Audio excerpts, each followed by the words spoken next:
Les amis, si je vous dis que je vais bien, je suis en train de mentir. Si je vous dis que je suis en train de passer une bonne journée, c'est un mensonge. Parce que juste le fait de penser que Frenkie est blessé, le fait de penser que Pedri est blessé, ça gâche complètement ma journée. Les choses ne vont pas bien au Barça. Les choses vont mal au Barça.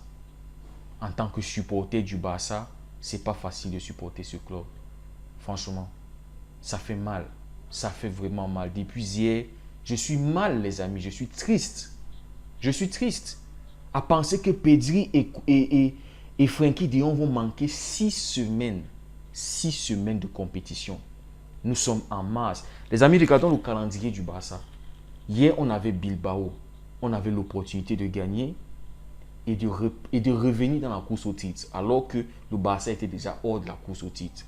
Quand tu as Girona qui perd face à Mallorca, tu as le Real Madrid qui perd 2 points, et tu as ton Barça qui peut revenir à 6 points, reprendre la deuxième place, mais qui perd 2 joueurs dans le match, qui fait une mauvaise prestation et qui perd 2 joueurs.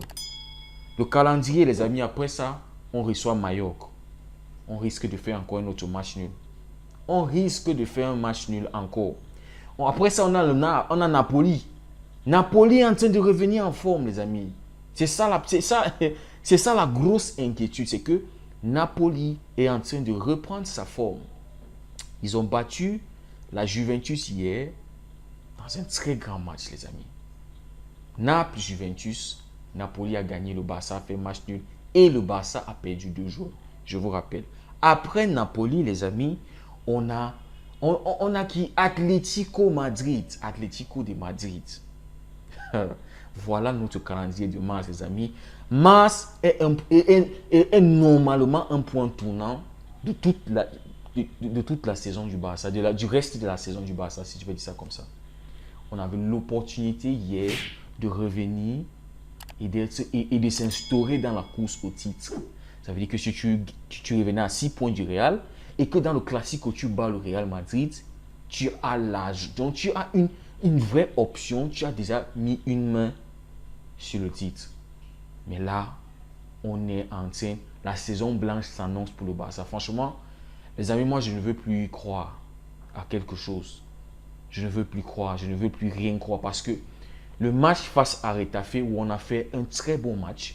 On a marqué 4 buts. On se disait que les choses sont en train. Il y a un espoir quelque part. Le Barça peut rêver de finir la saison en gagnant tous ces matchs. Ou voilà. Mais tu perds 2 joueurs super importants pour ton équipe. Et ils vont manquer 6 semaines de compétition. 6 semaines de compétition. Donc tout le mois de mars où tu as des matchs capitaux, tu as Naples où tu dois gagner pour passer au prochain tour, tu n'es pas sûr. Tu as Atlético de Madrid qui peut te battre. Ça fait mal, les amis. Ça fait vraiment mal. Et puis hier, les changements de Xavi, pas convaincantes.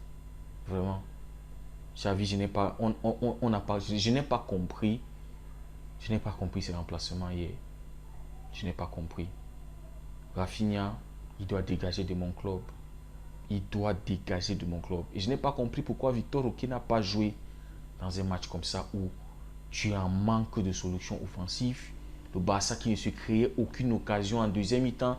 Le Barça qui a presque n'a pas existé en deuxième mi-temps. Tu as Cancelo, tu as Lamine Yamal qui essayait d'apporter quelque chose. Gundo qui était bien en première mi-temps avec Pedri et De Jong qui étaient là. Mais Gundo en deuxième mi-temps, il n'arrivait plus. Il n'y avait plus de Pedri, il n'y avait plus de De Jong. Le milieu de terrain était juste bruyant. Le Barça qui était plus proche d'encaisser un but que de marquer un but. Rien, on n'arrivait à rien créer. On n'arrivait pas à inquiéter, à bouger le bloc défensif de San Mamés. De Bilbao, San Mamés. Un stade qui a toujours des complications pour le Barça, je ne sais pas. Franchement, les amis, c'est le dégoût et voilà, c'est ce goût amer là que j'ai aujourd'hui et que j'ai voulu vous partager un peu. On dit, quand tu partages ta peine, ça te soulage aussi un peu. Voilà.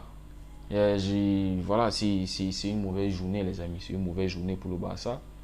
Et pour nous, supporters du Barça, voilà. C'est comme si on n'a pas de bonheur. À chaque fois qu'on goûte un peu le bout du miel, on goûte un peu, on se dit que voilà, on va enfin, on peut avoir quelque chose. Mais non, il y a toujours quelque chose qui est là pour gâcher notre bonheur. On a eu 22 blessures cette saison. Et on va gagner quoi? On va gagner quoi? Comme Piqué le disait, il faut que les dirigeants du Barça soient honnêtes. Soient honnêtes envers nous. Qu'ils arrêtent de nous vendre des rêves. Le Barça, les choses ne vont pas bien. Les choses ne vont pas bien. Et voilà. Quand on n'a pas les moyens de s'offrir des joueurs pour être compétitif, il faut arrêter de rêver des Champions League et tout ça. La reconstruction, là, les amis, elle va vraiment être longue. Elle va vraiment être longue parce que là, cette saison, on est en train de vraiment toucher le fond. On est vraiment en train de couler. Voilà, les amis, on espère qu'un miracle pour passer face, on espère un miracle pour passer face à Napoli parce que ils sont en train de revenir, ils ont changé de coach. Il y a quelque chose qui est en train de renaître chez les Napolitains. Donc, les amis, merci beaucoup d'avoir suivi la vidéo. On se dit à très bientôt. Prenez tous soin de vous.